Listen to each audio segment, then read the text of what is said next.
오늘 우리에게 주신 하나님의 말씀은 빌립보서 1장 3절에서 8절입니다. 빌립보서 1장 3절에서 8절입니다.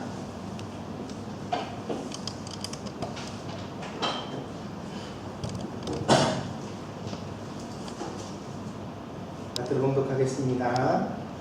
내가 너희를 생각할 때마다 나의 하나님께 감사하며 간구할 때마다 너희 무리를 위하여 기쁨으로 항상 간구함은 너희가 첫날부터 이제까지 복음을 위한 일에 참여하고 있기 때문이라. 너희 안에서 착한 일을 시작하신 이가 그리스도 예수의 날까지 이루실 줄을 우리는 확신하노라. 내가 너희 무리를 위하여 이와 같이 생각하는 것이 마땅하니 이는 너희가 내 마음에 있음이며 나의 매임과 복음을 변명함과 확정함에 너희가 다 나와 함께 은혜에 참여한 자가 됨이라. 내가 예수 그리스도의 심장으로 너희 무리를 얼마나 사모하는지 하나님이 내 증인이시니라. 아멘. 아멘. 아멘. 하나님 말씀 함께 나누도록 하겠습니다. 처음 운전을 하는 초보 운전의 경우 되게 앞만 보고 달립니다. 그래서 그렇게 말하는 분도 있습니다. 사이드 미러가 왜 있는지 모르겠다. 보지도 못하는데 거울을 하나 달아놨다. 이렇게 얘기를 합니다. 그러나 조금 운전이 익숙해지고 나면 차가 때로는 차선을 바꾸어야 하고 직진만 하는 것이 아니라 우회전도 하고 좌회전도 하고 유턴도 해야 된다는 것을 알게 됩니다. 그러면 운전이란 앞만 보는 것이 아니라 뒤도 봐야 되고 오른쪽도 왼쪽도 다 살펴 순간적으로 모든 것을 결정해야 하는 종합적인 그런 대처가 필요한 일이라는 것을 배우게 됩니다. 운전자의 사고 유형을 조사해 보니까 놀랍게도 앞만 보고 달리는 초보 운전의 경우에는 중대형 사고가 매우 적다는 사실이 발견되었습니다. 왜 그럴까요? 운전은 미숙하지만 극도로 조심하기 때문이죠. 그래서 접촉사고가 간단히 날 수는 있지만 큰 사고는 초보 운전의 시절에는 잘 나지 않습니다. 그러면 중대형 사고는 언제 많이 일어나는가? 보통 운전을 시작하고 1, 2년쯤 되었을 때라고 합니다. 그렇게 되면 운전에 익숙해지고 긴장이 아니라 능숙함으로 운전을 하기 시작하게 되어지는데 바로 그때 이제 한순간 방심하는 순간 갑자기 사고가 나게 되는 거죠. 또 한 가지 주목할 사실은 보통 이 심각한 사고들이 자기 집 주변에 3km 이내에서 일어난다는 것입니다. 이것도 우리가 주목할 만한 일인데, 왜냐하면 먼 길을 갔다 오는 동안에는 우리가 긴장을 하다가 이제 코앞이 집이다 이러면 그때부터 어때요? 이제 좀만 가면 된다 그러면서 긴장을 확 놓게 되잖아요. 근데 그 순간이 사실은 사고가 날 수 있는 순간이 되어진다는 것입니다. 우리가 인생을 살아갈 때에도 미숙할 때가 있습니다. 청년의 시절에 열정이 가득한 것은 어떤 면에서 미숙함으로부터 오는 혜택인지도 모릅니다. 모든 게 처음이니까 떨리잖아요. 그래서 그 마음속에 신선한 마음이 있습니다. 근데 이제 나이가 먹어가면 점점 어떻게 되어지냐면 모든 것이 익숙해지거든요, 삶이. 그래서 인생을 3단계로 구분해 본다면 첫째는 열정기이고, 그러니까 처음에는 막 열정을 가지고 모든 것을 대처하는 기간이 있습니다. 근데 그 기간이 지나면 누구나 다 권태기를 맞습니다. 이 권태기를 지나서 마지막에 인생에 도착해야 되는 시기는 성숙기입니다. 여정시대에는 그야말로 앞만 보고 달립니다. 달려야 한다는 목적이 뚜렷하고 남들보다 앞서가기 위해서 가슴이 방망이질치기도 합니다. 그러니까 어떻게 하면 내가 남들보다 조금 더 뛰어날 것인가, 그게 늘 관심의 대상이죠. 그래서 쉼이 잘 없습니다. 옆에서 보면 지칠 것과 같은데 지치지도 않습니다. 왜냐하면 너무나 뚜렷한 목표를 향하여 가기 때문입니다. 그러나 영원한 열정은 없습니다. 모든 것이 익숙해지는 단계에 접어들게 되어지면 누구나 권태기가 찾아옵니다. 옛날에는 이게 하나만 일을 해도 떨렸는데 이제 어느 순간인가부터 습관적으로 하고 있는 일을 발견합니다. 여기에 아무런 느낌도 의미도 없어요. 옛날에는 이걸 잘하면 마치 내가 세상을 바꿀 것처럼 이 일만 하면 내 인생의 성공이 이루어질 것처럼 그런 심장을 가지고 달려들었는데 어느 순간인가 똑같은 일을 더 잘하고 있지만 그러나 내 심장에 떨림은 없어요. 의미가 없어요. 자기 하는 일의 의미를 잘 발견하지 못합니다. 일은 하는데 거의 본능대로 일합니다. 긴장하는 것이 쉽지 않고 그리고 의식도 따라오지 않습니다. 그래서 생각이 공허해집니다. 무슨 말이냐면 머리가 텅 빈 채로 반복적으로 뭔가 일을 하고 있는 자기 자신을 발견하게 됩니다. 그러면 다른 사람이 나를 보기에는 그 일을 아주 익숙하게 잘하니까 똑똑해 보이지만 나는 내가 매우 한심스럽고 바보처럼 느껴져요. 왜냐면 내 생각이 멈춰져 있는 것을 알거든요. 이런 상태를 방치하면 우울하게 됩니다. 그리고 우울한 상태가 지나치게 지속되는 것을 우울증이라고 합니다. 그래서 우울증이라는 것은 어떤 사람들에게만 있는 질병이 아닙니다. 모든 사람은 우울함의 경향이 있죠. 그런데 순간적으로 그렇게 스쳐가는 겁니다. 그러면 건강한 거예요. 사람이 기쁠 때도 있고 슬플 때도 있고, 아멘? 좋을 때도 있고 나쁠 때도 있고, 그거 당연한 거거든요. 근데 너무 지나치게 슬프다는 거죠. 이 슬픔이 해결이 안 돼요. 너무 맥이 빠져나가서 다시 일어날 힘이 없어요. 너무 모든 것이 부정적으로만 보여요. 그러면 이것은 이제 병증이 된 것입니다. 우울증은 오늘날 현대인의 고질병입니다. 많은 사람들이 여기에 시달려지고 있습니다. 왜일까요? 인생의 권태기를 극복하지 못하기 때문입니다. 다 눈이 반짝반짝 빛나던 젊은 시절이 있었거든요. 근데 그때는 우울하지 않았어요. 우리가 사춘기나 10대 아이들을 보면서 뭐라고 표현을 하죠? 지나가는 새만 봐도 웃음이 난다고, 그죠? 낙엽만 떨어져도 까르르거리고. 왜냐면 모든 것이 그렇게 감동이고 신나고 재미있고. 오늘 아침에도 우리 막내가 핸드폰을 잊어버렸어요. 아이폰을. 그래가지고 깜짝 놀라가지고 식구들이 다 놀라서 야 빨리 나가서 찾아봐라 막 그랬는데 이 녀석은 태평하게 뭐 찾아보면 나오겠죠 뭐 그러는 거예요. 그러더니 아이폰 추적기를 켰어요. 그런데 핸드폰이 꺼진 거예요. 배터리가 나가서. 그래가지고 추적기에 위치가 안 나와요. 그러니까 이제 진짜 잊어버렸다. 그래서 마지막으로 야 너 나가가지고 핸드폰 그 자전거 있는 데라도 한번 보고 와라. 그러면서 막 부탁을 했습니다. 현관문을 열더니 깜짝 웃는 거예요. 바로 현관 앞에 핸드폰 떨어뜨리고 들어온 거 있죠. 밤새 그게 거기 있었던 거예요. 그 주워가지고 그 재밌다고 신나고 웃는데 이거 기뻐해야 될지 화를 내야 될지. 근데 그거 한 사건 하나로 저는 심정이 복잡한데 우리 아들은 오늘 아침 기분이 좋았습니다.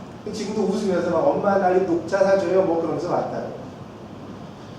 가만히 생각해보면 우리도 그런 시절이 있었어요. 아무 일 안 해도 친구 얼굴만 봐도 신났던 시절. 응? 어디 가서 떡볶이 하나만 먹어도 그냥 행복했던 시절이 있었다고요. 근데 여러분 지금 여러분 스테이크 먹을 만큼 돈 있잖아요. 주머니에. 여러분 하는 일 나름대로 잘하시잖아요. 그래서 여러분이 월급 받고 여러분 삶을 영위하고 자식을 키울 수 있죠. 모든 삶이 진보했습니다. 근데 하나가 사라졌어요. 그게 뭐죠? 가슴의 떨림이에요. 열정과 기쁨입니다.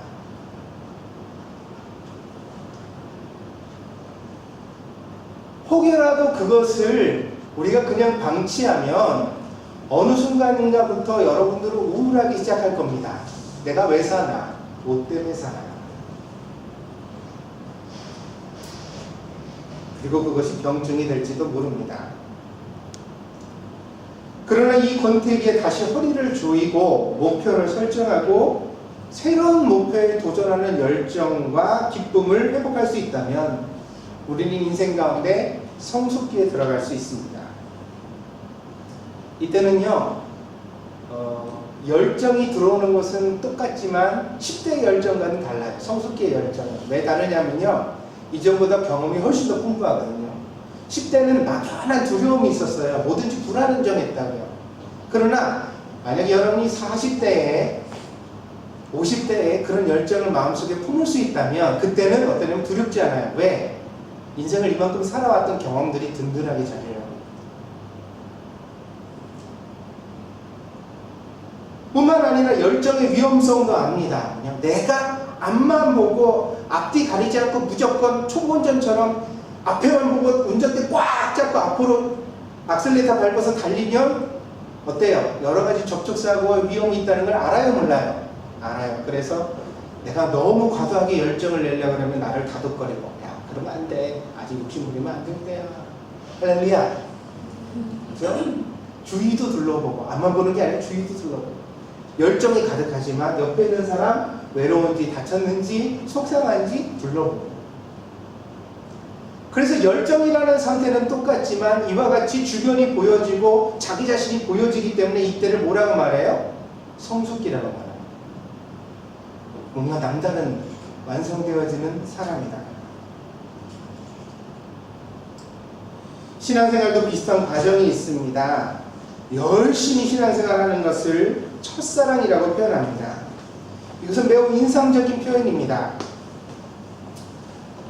요한계시록 2장 4절에 나오는데 주님께서 에베소 교회를 책망하실 때 이 표현을 사용하셨어요. 신앙생활을 첫사랑이라고. 제가 읽어드릴게요. 2장 1절부터입니다. 지난주에 보니까는 갑자기 강성 목사님 오셔가지고 성경을 읽으라고 했더니 아주 당혹스러워가지고, 왜냐하면 제가 주보에 나와 있는 성경 구절만 가지고 설교를 하기 때문에 여러분 필요가 없다고 생각하신 것 같아요. 근데 모든 사람이 저처럼 설교하지는 않거든요. 교회 오시는 분은 성경책을 좀 지참하시는 게 좋고요. 그래서 제가 오늘 아침에 교회 단톡방에다가 안드로이드 어플용 성경을 올려놨어요. 다 핸드폰에 까시라고, 까셔가지고 보시라고 올려놨습니다. 하나 익숙해지면 좋습니다. 저는 무거운 책으로 된 성경책을 꼭 가지고 다니라고 권하고 싶지는 않습니다. 여러분 생활이 이미 변했고 20대, 10대 아이들에게 책 들고 다녀라 그러면 그건 버거운 일이기 때문입니다. 그러나 여러분 화장실 갈 때도 핸드폰을 꼭 들고 가시죠? 그러니까 너무 좋지 않습니까? 거기다 성경을 넣어합니다. 거기다 찬송이 있습니다.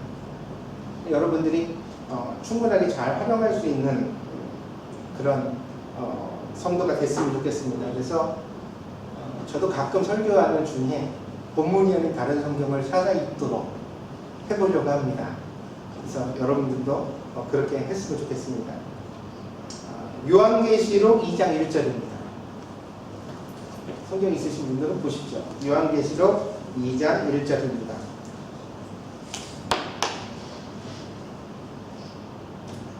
같이 읽어볼까요? 함께합니다. 시작. 에베소 교회 사자에게 편지하라. 오른손에 있는 7뼈를 붙잡고 7 금촛대 사이를 거니시는 이가 이르시되. 이게 누구냐면 예수님이에요. 금촛대라는 게 교회를 상징하는 상징입니다.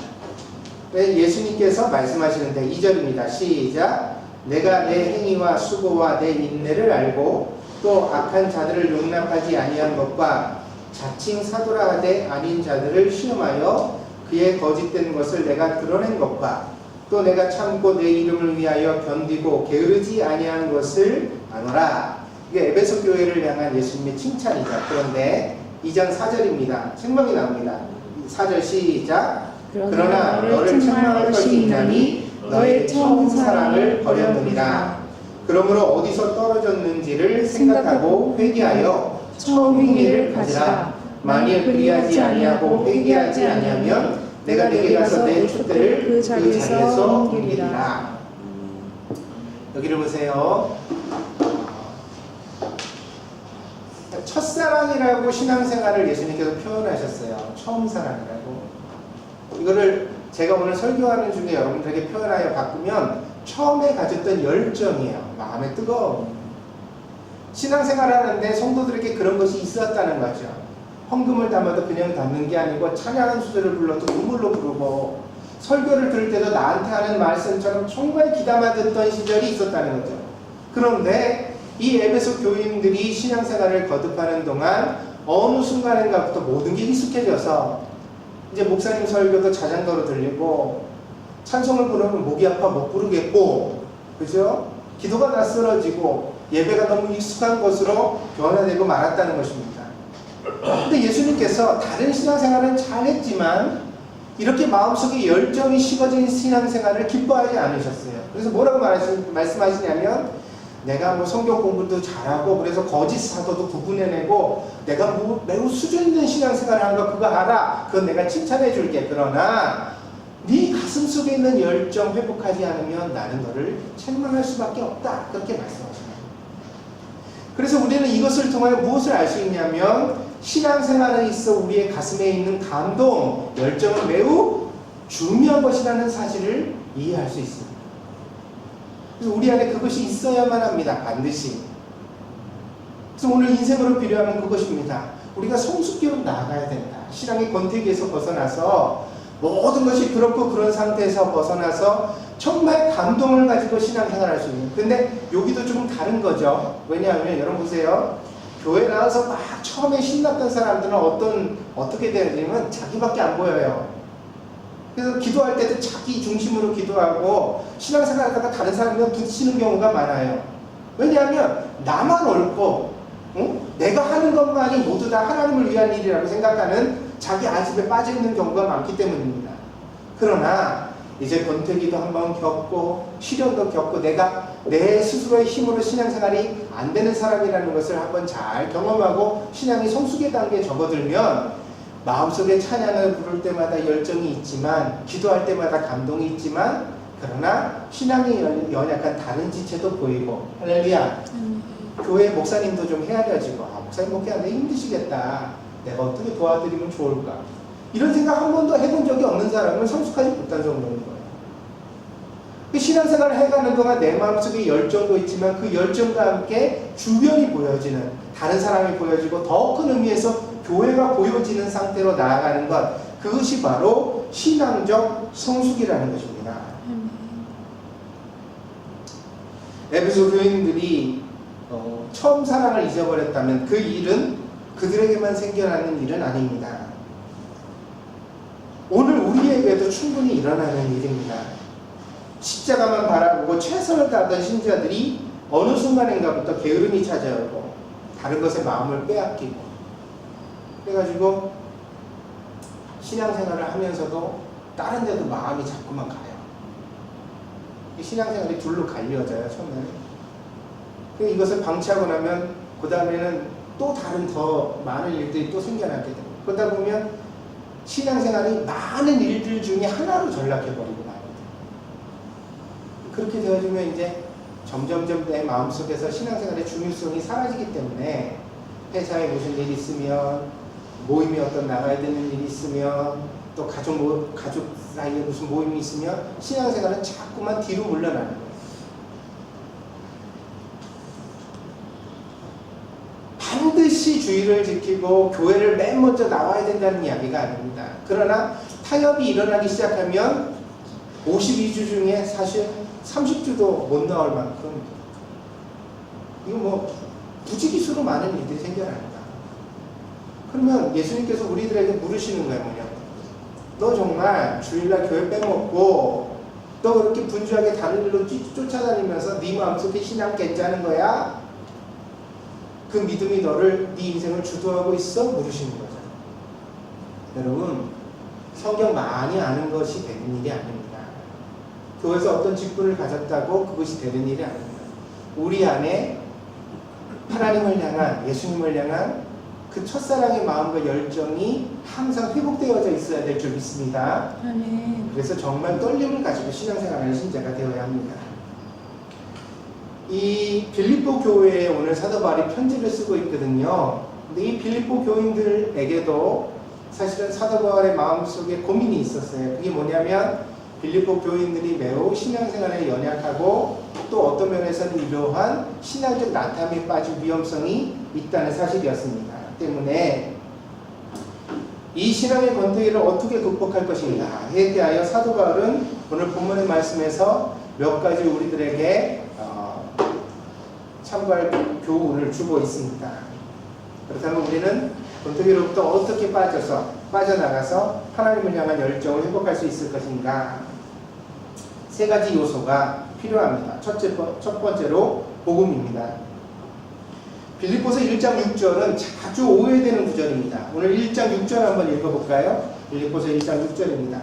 같이 읽겠습니다. 시작. 너희 안에서 착한 일을 시작하신 이가 그리스도 예수의 날까지 이루실 줄을 우리는 확신하노라. 이 구절을 오해하는 것은 착한 일을 도덕적 선행으로 이해하는 것입니다. 너희 안에 착한 일을 시작하신 이가 마지막까지 이루실 거다 그러니까 뭐라고 이걸 이해하냐면 그렇구나. 그리스도인은 예수님 믿고 나면 점점점 착해진다는 뜻이구나. 맞습니다. 그것은 맞는 이야기입니다. 그러나 이 본문의 맥락으로 보면 그것이 충분한 대답은 아닙니다. 왜냐하면 1장 5절에 보면 너희가 첫날부터 이제까지 복음을 위한 일에 참여하고 있기 때문이라는 선행 구절이 있기 때문이죠. 그래서 여기서 착한 일이라는 것은 복음을 의미하는 것입니다. 그래서 예수님을 믿는 사람에게 그 복음이라는 것은 착한 일이 되어져요. 신앙은 여러분 보세요. 도덕이 커요. 그러니까 도덕이 커요. 신앙이 커요. 어느 것이 큰 개념입니다.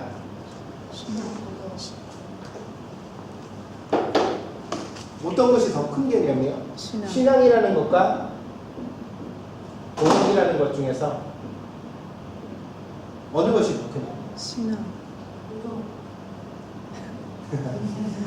우리가 보통 도덕이라는 것은 굉장히 사람의 매너에 있어서 대단히 다양한 것들을 규정하잖아요. 그렇죠? 밥 먹는 것부터 길을 가는 것까지. 근데 신앙생활은 그렇지는 않거든요. 그렇기 때문에 우리가 뭐라고 생각하냐면 도덕이 훨씬 더 큰 개념이라고 생각을 해요. 왜냐하면 도덕은 우리가 살아가는 모든 삶의 방식들을 다 규정하고 있으니까. 그러나 신앙은 그렇지 않거든요. 교회에 나와서 생활하는 것으로 한정되어 있는 것이 아니냐. 그러나 사실은 신앙이 훨씬 더 큽니다. 왜냐하면 신앙은 근본적인 것을 내포하고 있기 때문이에요. 그러니까 모든 행위를 규정하지는 않지만 그 도덕이 왜 필요한가, 도덕이 어떻게 해서 나왔느냐를 설명하는 것이 신앙이라는 거죠.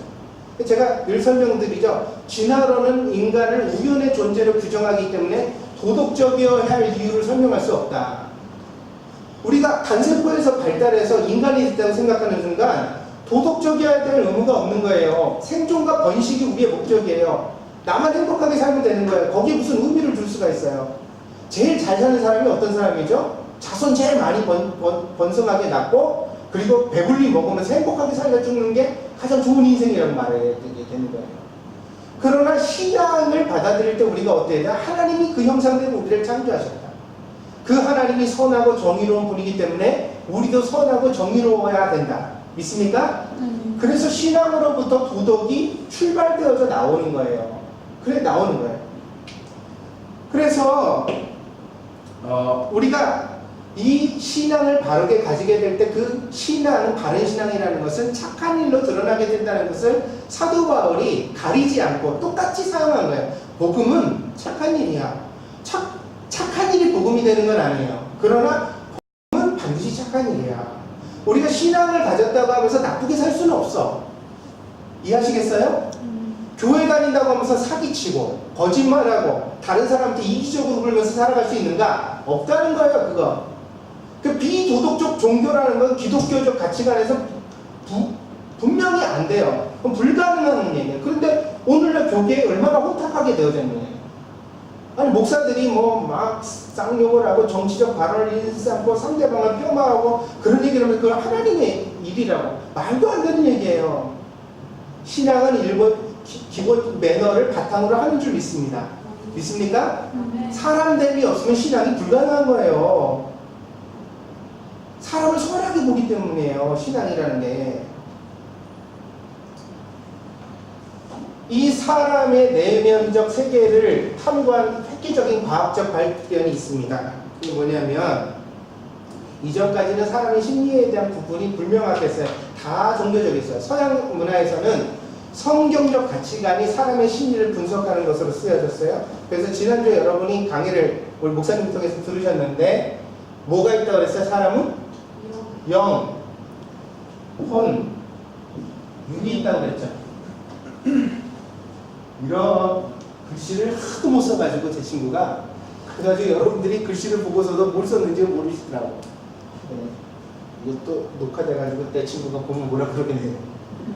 사람의 영혼이 이렇게 돼 있다. 사람이란 이런 구성으로 돼 있다. 이렇게 설명을 했더라고요.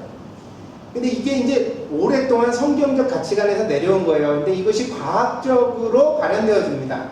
그게 누군지 아세요? 프로이트예요.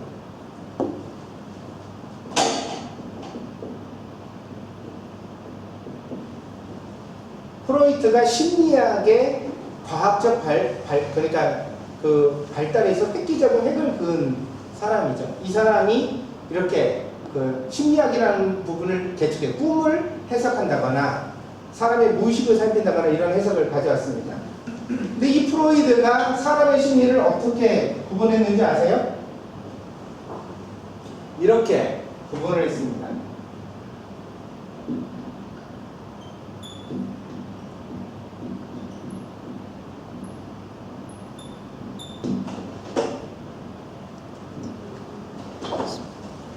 이건 우리가 ID 카드 신분증 말할 때 ID라고 그러잖아요. 이드라고 있습니다. 이게 옛날부터 이드라는 것이고요. 에고, 그 다음에 슈퍼에고라고 말합니다. 이 에고가 자아라고 그러고요. 슈퍼에고를 초자아라고 말합니다. 이거는 그대로 이드라고 말하는데 이드라고 말하는 이유가 있습니다. 왜냐하면 이 이드라는 것은 충동적 자아, 본능적 자아예요. 이 인간에 있어서 사람이 배고프면 먹고 싶고 추우면 뭔가를 덮으려고 들고 좋은 걸 있으면 가지려고 들고 그 어린아이는 남의 집에 갔을 때 남의 것과 내 것이 구별이 돼야 안 돼요. 안 되죠. 개념이 없어요. 그러니까 친구 장난감 보면 그냥 가서 뺏어요. 가지려고. 이걸 충동적 자아 이드라고 말합니다. 근데 이 자아가 어느 순간에 이 이드가 어느 순간인가 자아로 발달해 갑니다. 자아라는 것을 형성해요. 그렇게 이해를 하는 거예요. 이 자아는 자기를 규정하는 개념이에요. 나는 누구다. 나는 선하다. 나는 착하다. 나는 내 것으로 만족한다. 나는 욕심이 없다. 나는 어떠다. 그래서 이것을 의식의 영역이라고 말하는 거예요. 이 자아는 의식의 영역이에요. 이드는 무의식의 영역이에요. 이건 내가 생각을 하지 않고도 나를 구성하는 부분이고 이건 내가 생각을 할 때 나를 구성하는 부분이래요. 그럼 초자아란 무엇이냐면 지향성이에요. 이건 현실의 내가 아니라 내가 되고자 하는 이상형이에요. 그래서 이거를 뭐라고 말하냐면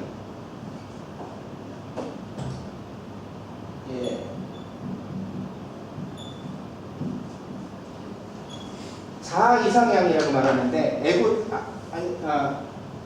아이디얼이라고 말하는데 이게 뭐냐면 내가 되고자 하는 아직은 아니지만 저렇게 되면 좋겠다고 내가 목표로 삼는 자아의 모습이에요. 그래서 이 슈퍼에고는 나를 굉장히 구속하고 내가 그렇게 되어야만 하기 때문에 나는 도덕적 인간이 되어야만 하기 때문에 질서를 지켜요. 이해하시겠어요? 그리고 거짓말을 안 하려고 노력을 하고 그런 이상형을 가지고 살아간다는 거예요. 이 세 개의 부분이 어디로부터 프로이드가 그냥 참작해낸 거예요? 아니요. 그 뼈대가 성경적으로부터 왔어요. 중세시대 신학에 사람이라는 구성을 영과 혼과 육으로 본 거예요. 그래서 이 혼을 목사님 설명하면서 지난주에 뭐라고 말했냐면 이게 감정이다, 느낌이다, 생각이다 이렇게 얘기했잖아요. 이 감정이다, 느낌이다, 생각이다, 혼이라는 것이 에고에 해당되어지는 부분이에요. 이게 육체와 달리 3부분으로 영혼이라는 부분이 있다. 우리가 무의식의 영역이 있다라고 말하는 거예요. 그 무의식의 영역을 프로이드는 이드라고 표현을 했지만 그것을 성경에서 뭐라고 하냐면 영적인 부분이라고 얘기를 했다는 거예요. 우리가 의식을 하지 못하는 거예요.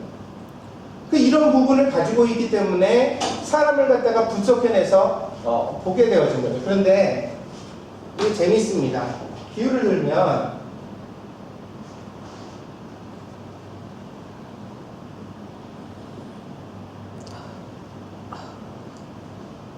이게 바다예요, 바다. 이게 뭘까요? 얼음이에요, 얼음. 이 밑에 이게 뭐예요? 빙산이에요. 프로이드가 뭐라고 설명을 했냐면 의식이라는 것은 바다 바깥으로 돌출된 얼음덩어리에 불과하다. 그러나 그 밑에 뭐가 있다? 빙산만한 무의식의 세계가 있다. 이게 무의식이다.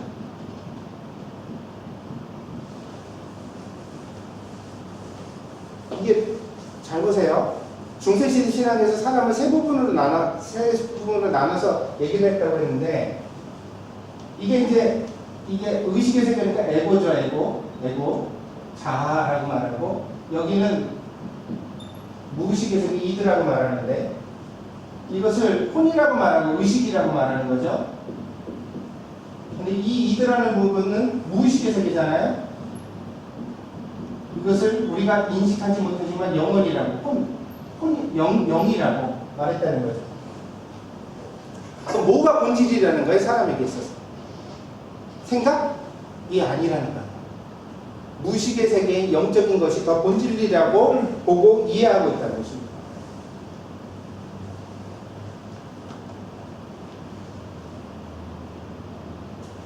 이것을 말씀드리는 까닭은 우리가 자꾸만 어떤 우리 안에 열정이 사라지고 우리 안에 신앙생활에 있어서 게으름과 나태함이 찾아오고 문제에 부딪혔을 때 우리가 자꾸만 이 의식의 세계의 단계에서, 그러니까 바깥으로 드러난 우리의 겉으로 드러난 행동의 단계에서 우리를 고치고 수정하려고 들어요.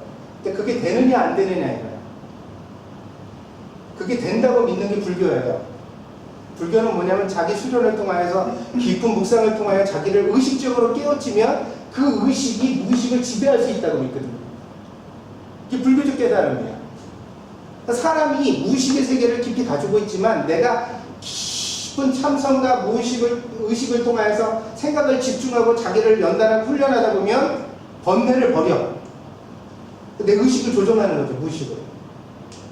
마침내 도에 도달해서 내가 해탈을 하고 문제를 해결할 수 있고 나를 행동을 수정할 수 있다고 보는 게 불교적인 거야. 그러나 성경적 가르침으로 우리가 가지고 있는 기독교적 가치관에 있어서 사람이란 어떤 존재? 이런 존재예요. 여기를 아무리 두둥겨 패고 고치고 조각을 해도 밑에 이만큼이 있어요. 이게 바뀌어요, 안 바뀌어요? 위를 바꿔서 밑이 안 바뀐다고요.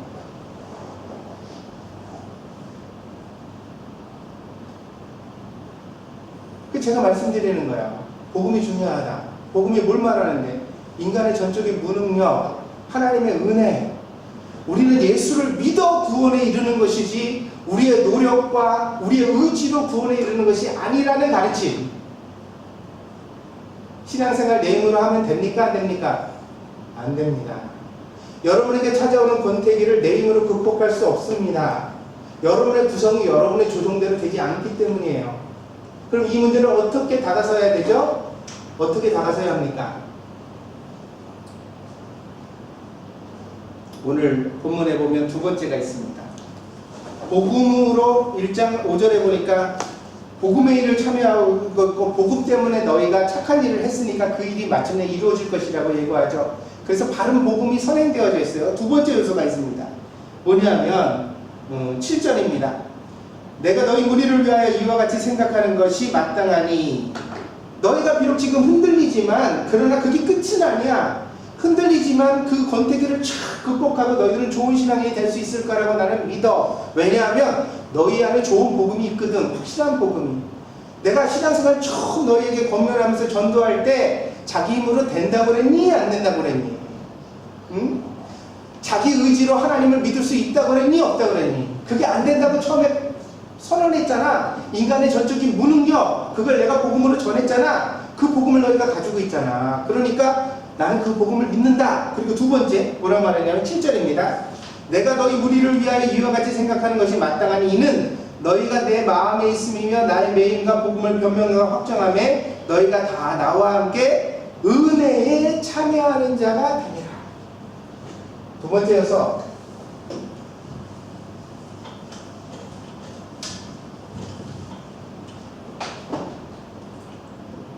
복음이 첫 번째고요.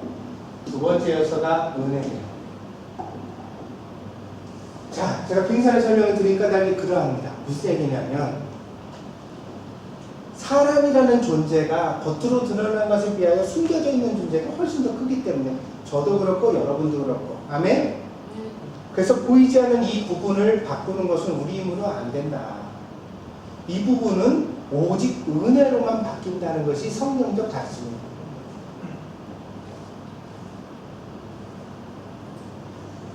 집에서 아이가 말썽을 부립니다. 부모가 어렸을 때는요, 말썽을 부리는 단계도 매우 초보적이기 때문에 조금 화를 내거나 고민하거나 해결해 나갈 수 있습니다.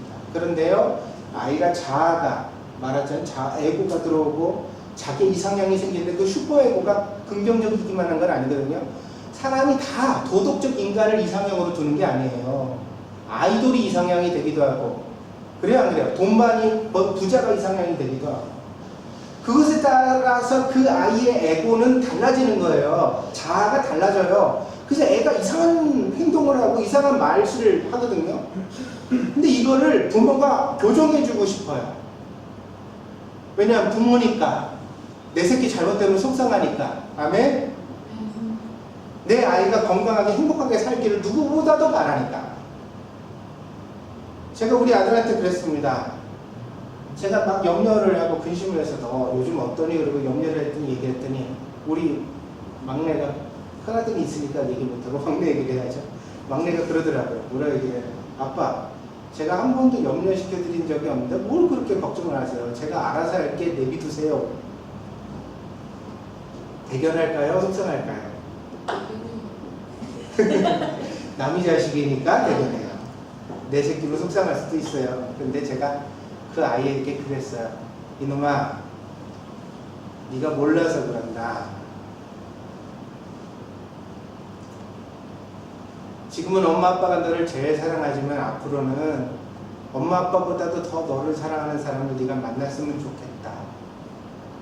정말 아름다운 가정 꾸리고 네가 행복하게 사는 모습 보면 좋겠다. 그러나 죽을 때까지 변하지 않는 한 가지 사실이 있다. 그게 뭔지 아니? 이 세상에서 너를 제일 염려하는 사람은 엄마와 아빠일 수밖에 없다는 사실. 제일 사랑하는 사람은 배우자가 되겠죠. 그런 사람이 우리 안에 또 울어. 아니,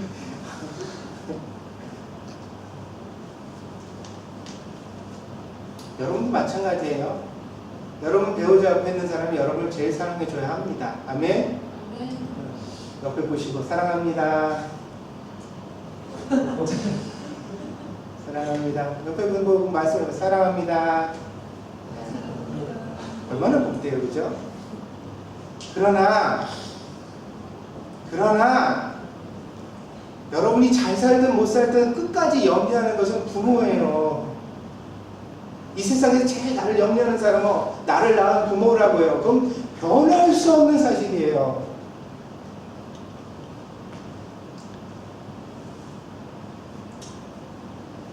그래서 부모는 자식이 바뀌기를 변해요. 자기가 생각할 때 최선의 모습으로 공부도 조금 더 잘했으면 좋겠고. 내 세상에 신기한 일이 옆에서 보면 공부를 못하는 애인데 분명히 자기 부모는 그 아이를 뭐라고 해석하냐면 공부를 안 하는 애래요. 끝까지 쟤는 공부를 안 하는 애래요. 하기만 하면 잘할 텐데 안 한대요. 아니 여러분, 안 하는 것과 못 하는 것은 사실 똑같은 거예요. 점수 똑같이 나오거든요, 그거. 근데 부모는 그렇게 해석을 하는 거예요. 좋게. 얘가 좀만 더 잘했으면 좋겠다. 그 욕구 때문에 아이를 바꾸려고 들어요. 너 행동도 바꿔라, 말씨도 바꿔라, 습관도 바꿔라, 너 그거 바꿔라, 그렇게 요구를 한다고요. 그런데 제가 여러분 지금 설명드려요. 복음적 이해를 가지세요. 여러분 자식에 대해서. 여러분 아이가 말을 하는 부분은 요만큼이에요. 여러분 아이가 밖에서 보여주는 생활의 태도는 요만큼이에요. 그걸 보고 여러분이 이만큼의 점점 이 윗부분이 커져가거든요, 애가. 처음에는 이 빙산이 이렇던 게 아니에요. 요만했어요. 그런데 점점 나이를 먹어갈수록 더 거대한 빙산으로 애가 커졌거든요. 그 이제 부모가 아는 부분이 많을까, 모르는 부분이 많을까? 모르는 부분이 더 많아요, 사춘기에 들어서면. 왜냐면 부모도 속이거든요. 걱정시킬 만한 일은 말 안 해요. 보여주기 싫고 부끄러운 것은 감춘다고요. 이 부분이 생겼기 때문이에요. 근데 사람의 본질은 여기 있거든요. 이게 변해야 바깥이 달라지는 거예요. 여기를 바꾸지 않고 여기만 이쁘게 조각해놔요. 그런다고 해서 이게 이뻐질까? 아니요. 물에 한번 들어갔다 나오면 원래 모양이 또 나오는 거예요. 똑같아져요. 달라질 게 없어요. 그래서 사람을 바꾸는 건 뭐다? 복음이 필요하고 그 다음에 은혜가 필요하다. 하나님이 바꾸시는 거예요. 믿습니까? 여러분, 그래서 저는 신앙이 참 귀하고 값지다고 믿습니다. 왜냐하면 우리는 신앙 있는 부모이기 때문에 아이의 이 부분을 위해서 기도해 줄 수 있거든요. 하나님의 간섭을 대신 청원해 줄 수 있거든요. 여러분 세상에 정말 나를 위해서 진심으로 기도해 줄 사람이 몇 명이나 있겠어요?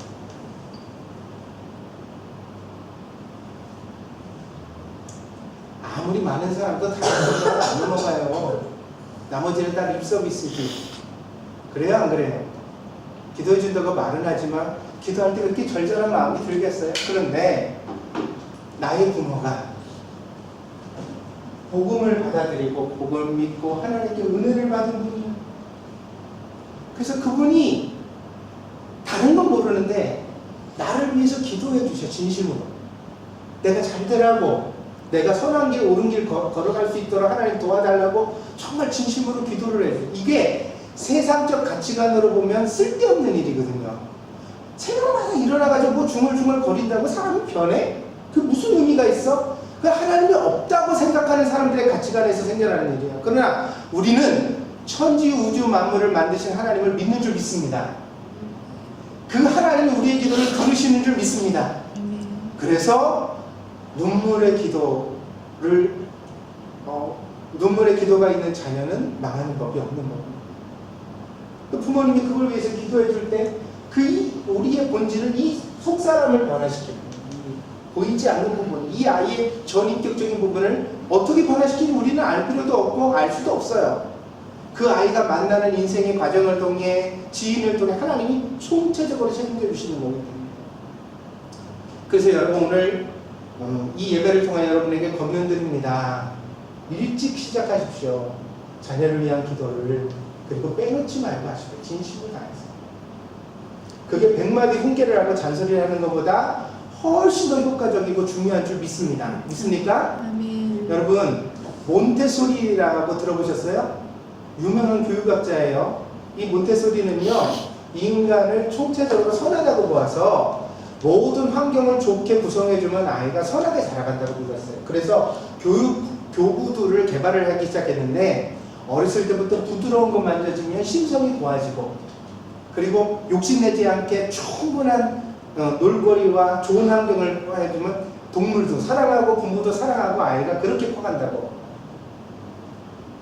그러나 오늘날 몬테소리 교육이 세계적으로 한동안 크게 그 인기를 끌었거든요. 또 오늘날 그 이름을 잘 들어볼 수 있어요, 없어요? 쇠퇴했어요. 왜? 그렇게 해봤더니 안 됐다는 걸 알았거든요. 아이들에게 풍족한 환경을 준다고 아이들이 욕심도 없고 선한 사람으로 자라는 게 아니라는 걸 본 거예요. 그래서 지금 교육 이론은 매우 혼합적입니다. 뭐냐, 이것도 저것도 어떻게 하면 퓨전을 시켜가지고 어떻게 하면 아이들에게 더 긍정적 영향을 미칠까에 대한 깊은 고민을 가진 교육학 이론들이 나오고 있습니다. 제가 여러분들에게 드리고 싶은 이야기가 그거예요. 부모가 돈 많이 벌고 충분한 학비를 대주고 좋은 옷을 입히고 좋은 음식을 먹인다고 해서 아이가 건강하게 커갈 것이라고 믿으시지 마시라. 사람이란 그런 존재가 아니다. 믿습니까? 그 아이가 만난 친구가 누구냐에 따라, 선생님이 누구냐에 따라, 그 아이가 어떤 좌절을 겪느냐, 그 좌절을 극복하느냐 아니면 우울해지느냐에 따라 이 빙산이 만들어진다니까요. 그걸 우리가 타치할 수 없는 거예요, 아무도. 그래서 인간의 인생은 개별적인 거예요. 부모가 책임져 줄 수 없는 줄 믿습니다. 그럼 어떻게 해야 돼요? 스스로 살아야 되죠. 그걸 하나님 앞에 살아가는 거예요, 모든 인생은.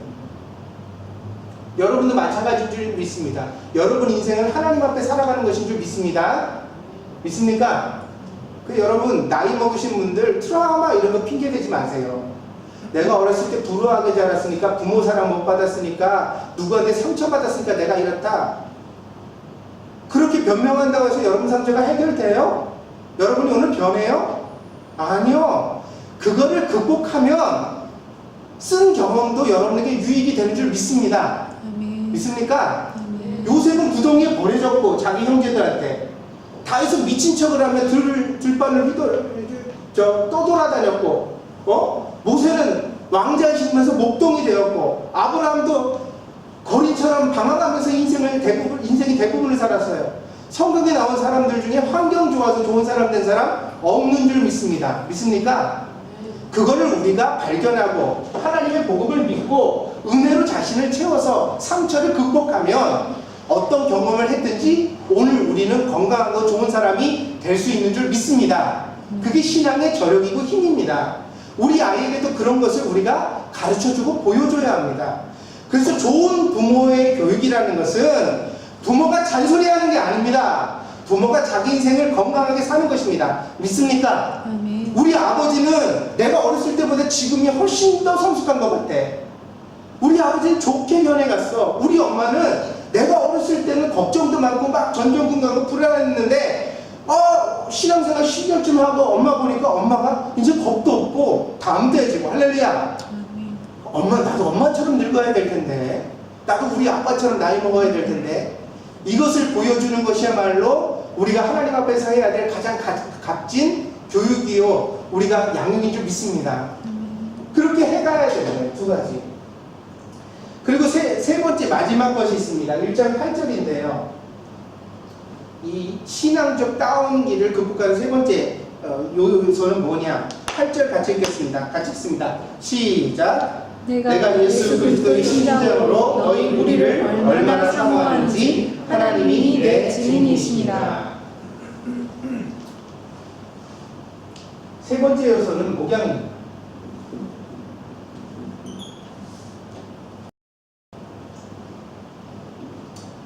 이것은 이제 이 세 가지가 다 함께 어우러져 있는 공동체를 우리가 교회라고 부르는 거죠.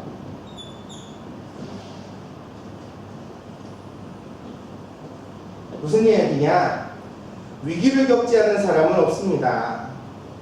근데 그 위기에 누군가 관심 가져주고 손을 내밀어 줄 때, 실제 도움을 줄 때 우리는 그 위기로부터 용기와 격려를 얻을 수 있게 되어집니다. 그래서 힘들 때 아무도 없는 게 제일 힘든 거예요. 그냥 같이 옆에 앉아 있어 주기만 할 사람이 있어도 사람은 용기를 가져요. 그래서 여러분 욥기를 보면 요즘 우리 김현수사님 욥기를 묵상한다고 제가 들었는데, 욥기 보면 친구들이 와가지고 욥한테 막 그러거든요. 너가 뭐 죄를 졌으니까 네가 그렇지, 뭐 잘못했으니까 그렇지, 네가 하나님 앞에 실수한 게 있을 거야, 네가 알지 못하는 부지 중에 일이 있지, 그렇지 않고 이런 일이, 불행한 일이 영겁고 생길 리가 있니? 이런 얘기를 쭉 하거든요. 그러니까 욥의 친구가 좋아요, 나빠요? 이 나쁜 녀석들이네. 아니 힘든 일 당한 사람한테 와가지고 이렇게 말을 해? 그렇게 우리가 노여워할 수가 있어요. 그런데 놓치지 말아야 할 부분이 있습니다. 그게 뭐냐면요, 욥이 고난을 당하여서 모든 재산을 잃고 자기 자식들도 10명이나 잃어버리고, 그 다음 몸에는 병이 나서 잿더미 위에 앉아있다는 소식을 듣고 세 사람의 친구가 먼 길을 동방에서 찾아왔어요. 이 얘기는 바꿔 말하면 무슨 얘기예요? 욥이 아는 사람이 세 사람밖에 없었을까요? 아니면 많았을까요? 부자니까, 동방의 부자니까 부지기수로 알았을까요? 부자였을 때는. 근데 다 재난 당하니까 재산이 있고 사람이 비참해지니까 찾아오는 사람이 아무도 없더라 이거야. 근데 그 세 명이 찾아와 준 거예요. 아멘? 그리고 그 구절을 보면 1장 첫 본문에 보면 뭐라고 되냐면 7일 낮 7일 밤을 아무 말 하지 않고 욥의 곁에 앉아만 있었더라. 그리고 그렇게 7일 낮 7일 밤 동안 앉아만 있다가 어떻게든 뭐라고 말을 해야 되겠으니까 입을 열어 말을 시작하는 것이 욥기의 논쟁의 시작이 되어지는 겁니다. 그래서 여러분, 이 세 친구는 절대로 나쁜 친구도 아니고 우리가 비난할 만한 대상이 아닙니다. 이만한 우정이 오늘날에 귀한 줄 믿습니다. 여러분, 친구가 꼭 좋은 소리 하는 사람이에요? 아니요. 여러분 주변에 늘 달콤한 소리만 해주는 사람이 있으면 오히려 경계해야 될 줄 믿습니다. 왜냐면요, 그런 사람은 어려운 일이 있을 때 절대 곁에 없어요. 아멘? 네. 어떤 게 진짜 친구예요? 쓴소리 해줄 줄 아는 사람, 내가 못 보는 부분을 볼 수 있게 해주는 사람. 이 세 친구가 욥을 나쁜 놈으로 이해했다면, 네가 정말 죄를 짓고 이런 저주를 받아 마땅한 사람이라고 이해했다면 멀리서 찾아오지도 않았을 겁니다. 근데 찾아와서 그런 이야기를 하는 건 욥을 향한 애정이 있기 때문에요. 욥을 이해하기 때문에, 욥을 정말 긍정하고 있기 때문에. 그러나 친구로서 어려운 이 말을 하는 거예요. 욥아, 그러나 우리가 신앙인인데 하나님을 함부로 원망할 수는 없지 않냐. 그렇다면 원인을 네 안에서 찾아야지 바깥에서 찾을 수 있겠냐. 너 솔직하게 얘기해봐. 너 다른 사람한테 말 못해도 우리 정말 친구잖아. 그러니까 나한테만 해도 얘기해봐. 너 혹시 실수한 거 없어? 그 얘기를 하는 거야. 그래서 욥기의 마지막에도 욥과 세 친구의 화해로서 그 이야기가 마무리 지어지게 되어지는 것입니다. 여러분, 여러분 곁에 사람이 있기를 바랍니다. 근데 특별히 교회에 나오는 사람은 목회자가 잘 있어야 돼요. 목회자와의 관계가 잘 놓여져 있어야 됩니다. 그래서 설교가 들려지고, 아멘? 목사가 설교를 하면 그 은혜로 와닿으셔야 돼요. 그게 안 되면 빨리 해결을 하세요. 여러분이 기도를 해서 해결을 하든, 목사를 찾아가서 상담을 해서 오해를 풀든, 그게 오해가 풀리지 않을 오해라고 하면 교회를 옮기셔야죠. 아니 계속해서 마음에서 응어리가 쌓여서 목사가 설교할 때마다 그게 상처가 되고 미움이 되고 뭐 저런 소리를 놔두려고 하는 거지, 저 은혜가 안 되는데 그렇게 계속 가면 여러분 영혼이 죽어요. 신앙생활이 파탄난다고요. 믿습니까? 그러니까 할 수 있는 최선의 노력을 해야죠. 그래서 우리가 원만한 목양의 관계를 가져야 되는 거예요. 신뢰를 가지고 설교를 들을 수 있어야 돼요. 은혜를 누릴 수 있어야 돼요. 사도 바울이 빌립보 교인들이 신앙의 많은 위기에 직면하게 될 것을 알았습니다. 예감했습니다. 그런데 그 많은 위기 속에서 이 사람들이 신앙을 계속해 갈 수 있다고 확신하게 된 데는 세 가지 요인을 믿었기 때문이에요. 뭐냐면 첫 번째, 그들은 바른 복음을 들었다. 하나님의 복음에 대하여 그릇된 생각을 가진 것이 아니라 성경적 가치관을 가지고 있다. 두 번째, 지금 이 현실 속에 나와 그들 사이에 하나님의 은혜가 있다. 내가 누리는 은혜를 저들도 누리고 있다. 보니까 내가 이렇게 보니까 설교할 때 감동이 같이 일어나고, 할렐루야, 기도의 내용이 똑같고 무슨 일에 대하여 사고를 할 때 가치관이 똑같아요. 그래서 그릇된 일은 그릇되다고 말할 수 있고 옳은 일은 옳다고 말할 수 있는 그 정서적 동질감이 일어나 있다는, 그 은혜가 있는 것을 발견하게 되었을 때, 아, 그렇다면 우리가 희망이 있다고 믿은 거예요. 세 번째, 살아있는 목양의 관계가 있다는, 혹시라도 실망할 수 있다. 사람이니까 혹시라도 실수할 수 있다. 그러나 그렇게 실수하고 넘어졌을 때 그냥 방치하지 않고 내가 일으켜주면 되지. 내가 편지를 쓰면 그들은 그 편지를 읽고 느낄 거야. 그리고 다시 일어나 줄 거야. 그런 상호의 서로 신뢰가 자리하고 있었다. 이 관계를 통하여 교회 공동체는 건강하고 강인하게 묶여질 줄 믿습니다. 오늘 교회도 마찬가지입니다. 우리가 실수하지 않는 게 아닙니다.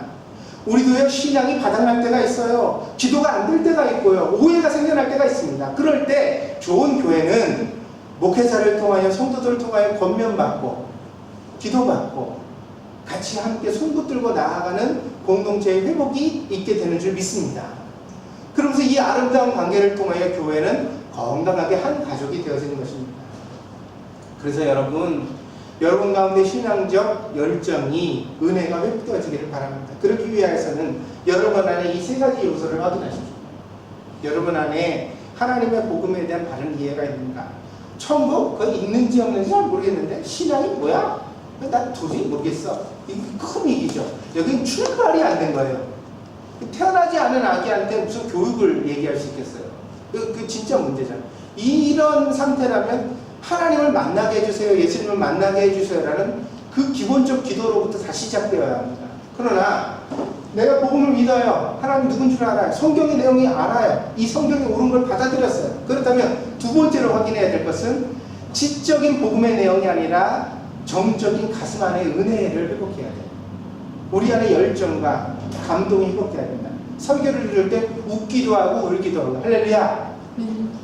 교인들이랑 만나서 떠들고 얘기할 때 그 안에서 기쁨이 있고 때때로 인격적 교감이 일어나고, 근데 계속 아웃사이더로 바깥으로 돌아 뭔 얘기를 하는지 구경만 하다가 문제죠. 이거는 그러니까 은혜가 회복돼야 된다. 내 안에 설렘과 감격과 열정이 회복돼야 된다. 세 번째로 내가 교회 안에서의 좋은 관계를 제대로 가지고 있는 거야. 기본적으로는 목회자와의 관계, 그 다음에는 성도와의 관계, 그것이 목양이라는 말입니다. 그래서 사도 바울은 내가 너희를 끊임없이 사랑한다 고백했고, 빌립보 교인들이 이 편지를 받을 때 진심으로 받았습니다. 그것이 빌립보 교회가 많은 연단과 시련 속에서도 신앙생활을 꿋꿋이 이어나갈 수 있는 근거와 힘이 되었습니다. 오늘 동경드림교회도 하나님의 복음과 은혜와 바른 목양의 관계가 살아있어서 어떤 어려움에도 성장해가는 능력 있는 교회가 되어지길 바랍니다. 그리고 또 한 가지 명심하십시오. 그러면 여러분 보세요. 목사가 설교를 잘 한다고 여러분이 바뀔까요? 안 바뀔까요? 안 바뀌어요. 안 바뀐다고. 내 설교에 능력이 있는 게 아니에요. 이 설교가 하나님의 음성으로 들려질 때만 여러분이 변화되는 줄 믿습니다. 믿습니까? 그래서 이것은 목사의 능력이 아니에요. 목사의 기교가 아니에요. 이거는 하나님의 능력입니다. 명심하십시오. 여러분의 변화도 여러분의 자식의 변화도 하나님께서 하셔야만 합니다.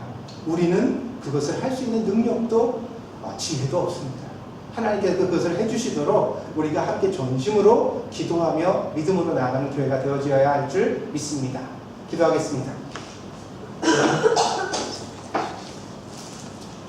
복되신 주님, 오늘 귀한 예배를 통하여 우리가 신앙의 위기 속에서 어떻게 들어서야 하는지를 함께 나누었습니다.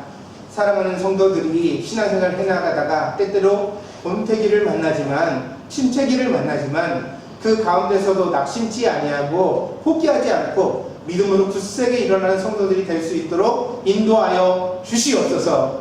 그리하여 주님께서 우리들에게 말씀하신 바와 같이 성숙한 그리스도인에 다 이르게 하셔서 우리 동경교회 성도들이 하나님을 영화롭게 하며 또한 주변의 모든 성도들을 챙겨 교훈하며 함께 손잡고 하나님의 나라를 향해 나아갈 수 있는 복된 성도가 되게 하여 주시옵소서.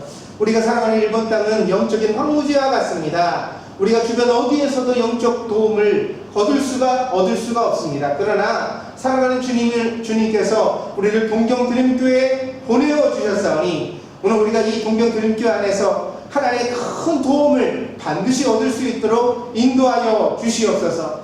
그리하여 성도와 성도의 관계가 깊어지게 하여 주시고 또 목회자와 아름다운 목양의 관계가 놓여지게 하여 주셔서 아버지 하나님 동경드림교회가 건강해질 수 있도록 하나님께서 은혜 가운데 인도하여 주시옵소서. 오늘도 함께 하심을 감사드리며 예수님의 이름으로 기도하였습니다. 아멘.